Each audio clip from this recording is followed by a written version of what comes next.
All right, so we're going to do the second part of Unit 7 Notes, Properties of Waves and Sound, Part 1.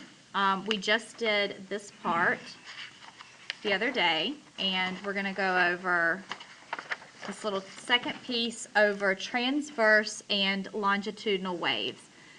So we're right here. Go ahead and highlight where it says transverse and longitudinal waves. And our notes say most waves can be classified as either transverse or longitudinal. The classifications are based on how each kind of wave moves.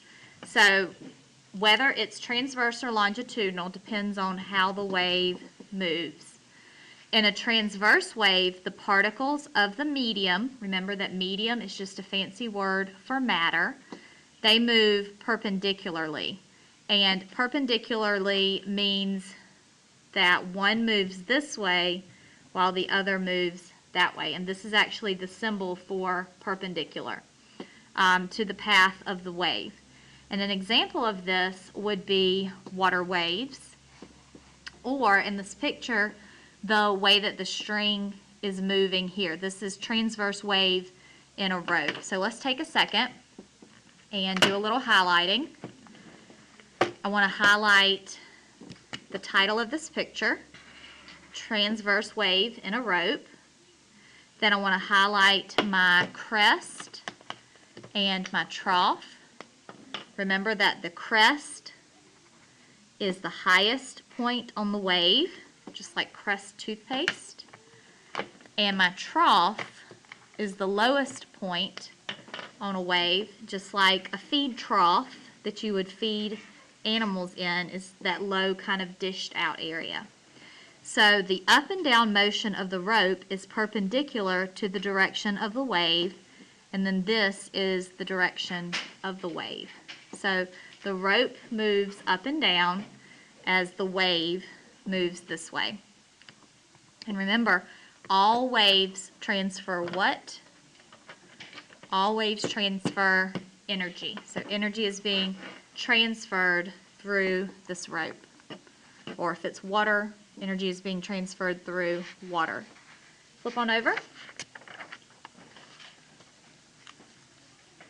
So right here it says in a longitudinal wave, the particles of the medium vibrate parallel. Remember from math, parallel lines never intersect. So this is the symbol for parallel, two lines that never cross, to the wave's path. In other words, if the wave is moving forward, then the particles in the medium move forward and not up and down. So this wave is moving in this direction, and then the particles are also moving in that same direction.